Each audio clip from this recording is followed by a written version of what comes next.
cloth and ashes. I mean, there's great distress in the Jewish population. They still had 11 months, but can you imagine just knowing that 11 months all of them will be killed, right? And Esther hears about this, that there's something going on. Mordecai is in great distress. And so she sends messengers to him. And Mordecai, tells him, it says, this is verse 7 of chapter 4. It says, and Mordecai told him all that had happened to him. Because apparently Esther was not aware of the decree that went forth. And so Mordecai told him all that had happened to him and the sum of money that Haman had promised to pay into the king's treasuries to destroy the Jews. He also gave him a copy of the written decree for their destruction, which was given at Shushan, that he might show it to Esther and explain it to her, and that he might command her to go into the king to make supplication to him and plead before him for her people. At this time, Esther had not disclosed that she was a Jew to the palace. But now Mordecai was asking that Esther go to the king to plead for the Jews. And so the messenger goes back to Esther, and she sends back the answer. Verse 11, it says, all the king's servants and the people of the king's provinces know that any man or woman who goes into the inner court to the king, who has not been called, he has but one law, to put all to death, except the one to whom the king holds out the golden scepter, that he may live. Yet I myself have not been called to go in to the king these 30 days. And so Esther sends back a message saying, if she just showed up without being summoned by the king, it's a good possibility that she might be killed. And this king had a reputation of being unpredictable or unstable at times. So she really didn't know how the king would react if she were to go. And then, so she sends this message back to Mordecai. In verse 13, it says, and Mordecai told him to answer Esther, do not think in your heart that you will escape in the king's palace any more than all the other Jews. For if you remain completely silent at this time, relief and deliverance will arise from the Jews from another place. Boy, this Mordecai, he believed in God, didn't he? Yes. Right? Yeah, like it will come from another place.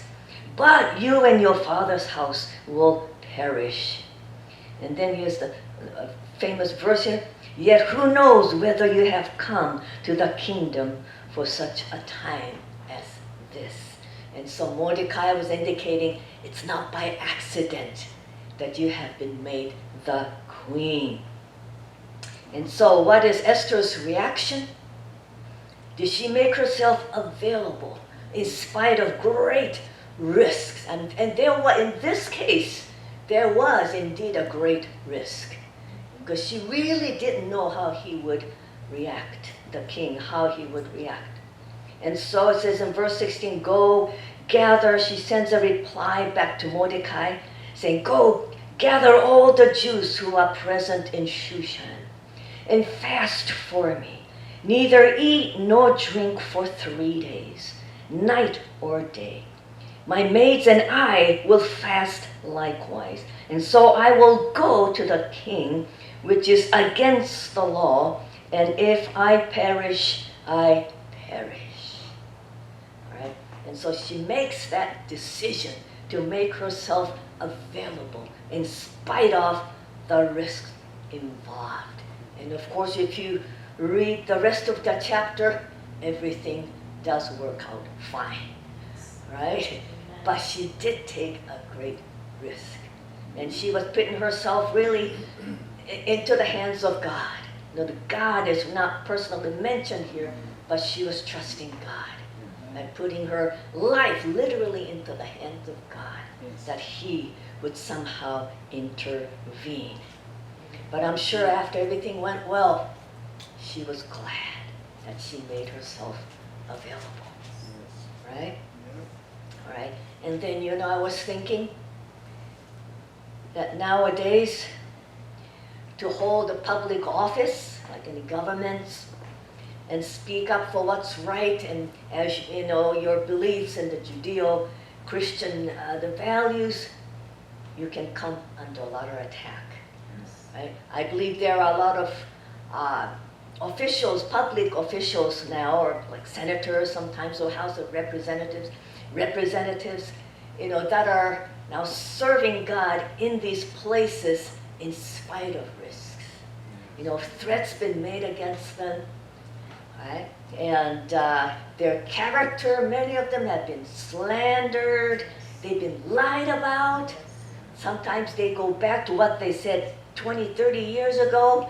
They take it out of context and label them as racist and women haters and all these things, right? And some of them, they even had their families attacked in their home.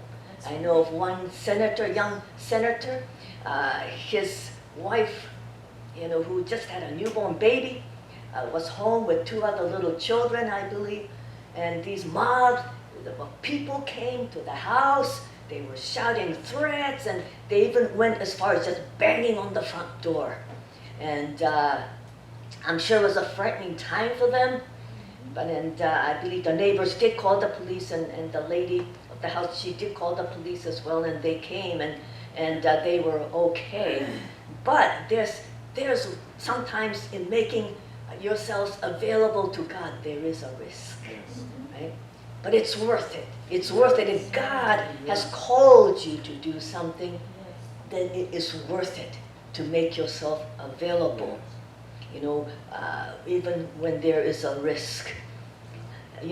So even though we look to God as our source, right, as our only real source, we don't look to the government, we don't look to people, but it's important who we have in government. We're seeing that right now in this country, right? The Bible, so many times, it's just so pinpointed in a way. Proverbs 29:2. A lot of times, I read the Bible and I chuckle, wow, just so to the point. In Proverbs 29, verse 2, it says, when the righteous are in authority, the people rejoice. But when a wicked man rules, the people groan. Right? There are a lot of groaning going on in this country right now. Right? And so I do appreciate really all these the conservatives that are answering the God's call. I believe it's a call of God. We're all gifted to do certain things. And I believe there are people that are gifted to hold public offices. That God will just extend His grace toward them, and so that they may be successful in their role. And I appreciate these people that are saying yes, in spite of the risks. Right? Sometimes they get canceled by the social media. I mean, everything. A lot of times they face everything, but they stand firm no matter what. Yes. Right? And being available in spite of the risks involved. All right, so that was part 1. The part 2, okay, so there are people, that made themselves available to God, although that would entirely change the course of their lives forever. And I thought of Mary. I'm going to turn to Luke 1.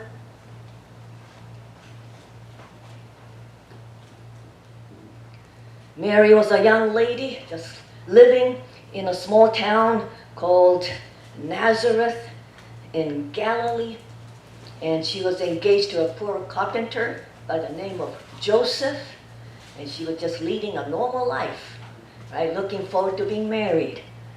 And then, all of a sudden, what happened? All right. Well, going back to verse 26, it's now in the 6 months, in the 6th month, the angel Gabriel was sent by God to a city of Galilee called Nazareth, to a virgin betrothed to a man whose name was Joseph, of the house of David. The virgin's name was Mary. And having come in, the angel said to her, this Gabriel must have been the archangel Gabriel, huh? So you know this was an important, momentous event in the history of man, really. And so, having come in, the angel said to her, rejoice, highly favored one, the Lord is with you. Blessed are you among women. But when she saw him, she was troubled at his saying, and considered what manner of greeting this was. It's like she didn't quite understand what was going on. It's like, what's happening here? Right? And then verse 30, then the angel said to her, do not be afraid, Mary, for you have found favor with God. And behold, you will conceive in your womb and bring forth a son, and shall call his name Jesus. He will be great and will be called the Son of the Highest. And the Lord God will give him the throne of his father David. All these beautiful words. And he will reign over the house of Jacob forever, and of his kingdom there will be no end. I mean, she's hearing all of this, and I'm sure she caught part of it, but I don't think she really grasped the whole gist of what was being said, right? If I were there, it's like probably she was just kind of overwhelmed with all this, not really comprehending the depth of what was being said here. And so it's interesting in verse 34, in spite of all the things that were said, Mary said to the angel, well, how can this be, since I do not know a man? So she goes back to something a little more basic. It's like, I haven't known a man, how could I be pregnant? you know, and you can understand that, right? And verse 35, the angel answered and said to her, the Holy Spirit will come upon you, and the power of the Highest will overshadow you. Therefore also that Holy One who is to be born will be called the Son of God. And then he talks a little more about Elizabeth, just to encourage Mary to have a little more faith. And then in verse 38, Mary said, what? Behold, the maid servant of the Lord. Let it be to me according to your word. In other words, she said, yes, I will make myself available. Now, the reason why I say make yourself available is because God never forces you to do something. If she had refused at that moment, this would not have happened, right? Now, probably in the foreknowledge of God, he knew that Mary, will accept. But you see, the response of Mary, I'm sure she didn't quite understand everything that was being said to her, and I'm sure she kind of sensed, that she was going to be pregnant with this Holy One. I'm sure she sensed that things are going to be different from then on. Her life is going to be different somehow. But she made herself available. What faith? What faith? She said, behold, the maidservant of the Lord. Let it be to me according to your word. She made herself available. Okay. Now, another person that made himself available in spite of the great change that he will have to make is Abraham. I'm going to turn to Genesis 12. Genesis chapter 12.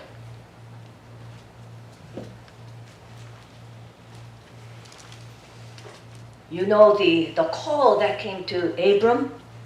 This is Genesis chapter 12. It says, now the Lord had said to Abram, get out of your country, from your family, and from your father's house, to a land that I will show you. I will make you a great nation. I will bless you and make your name great, and you shall be a blessing.